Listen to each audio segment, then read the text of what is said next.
তো এবার ফাইনাল অবস্থাটা দেখাই। এই হচ্ছে আমার সেই রুমটা, যেটা একটুখানি আগেই আমি তোমাদের সাথে শেয়ার করেছি।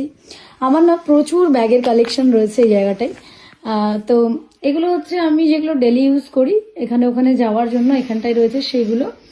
আর বাকি আমি না একবার তোমাদের সাথে আমার ব্যাগের কালেকশনগুলো শেয়ার করব। দেখবে দি ভাই, তোমাদেরই বলছি, কারণ তোমরাই তো ব্যাগগুলো ইউজ করো। দাদা ভাইদের বন্ধুদের বলছি না, কারণ ওগুলো তাদের জন্য নয়।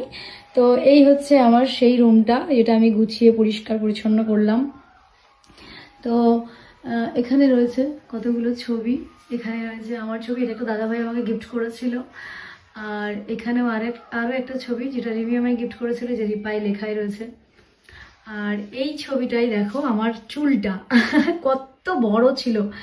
এই ছবিটা, এটা নষ্ট হয়ে গেছে, তবুও আমি রেখে দিয়েছি। এটা অনেক পুরনো, মানে অনেকদিন আগে, সরস্বতী পুজোয় তোলা বন্ধুদের সাথে গিয়ে।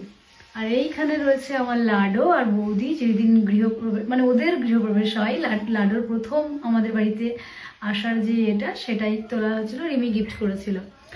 আর এই যে এই ফটো ফ্রেমটা, এটাও আমার বার্থডেতে রিমি গিফট করেছিল। এখানে অনেকগুলো ছবি আছে ওর আমার, তো সেগুলো এখানেই রাখা রয়েছে।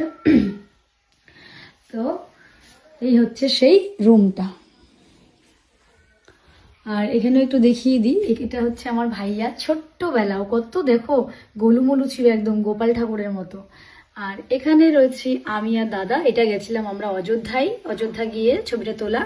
দাদা যেহেতু কাজের সূত্রে বাইরে থাকে, যখন ও এখানে থাকে না, রাখি পড়াই আমি ওকে এই ছবির মধ্যে দিয়ে। আর এখানে রয়েছে আমার বাবা আর মা, এটাও অযোধ্যায় গিয়ে তোলা একটা ছবি, ঘুরতে গিয়ে। তো এগুলোই স্মৃতি হয়ে রয়ে যাবে, কোনো এক সময় দেখবে আমাদের বয়স হয়ে যাবে আর আমরা দেখব। তো এই হচ্ছে আমার সেই বেড। আর এই চশমাটা মায়ের। তো আমি নিজেকেও এবার একটু দেখাই। এই হচ্ছে আমি। আর এই আমার হাতে রয়েছে একটা ফেস মাস্ক, যেটা আমি অ্যাপ্লাই করব ভাবছি, তো দেখা যাক। আর এই আমার স্নান দান হয়ে গেছে, এখন কি করি দেখি। যাই হোক, কেমন লাগলো জানিও।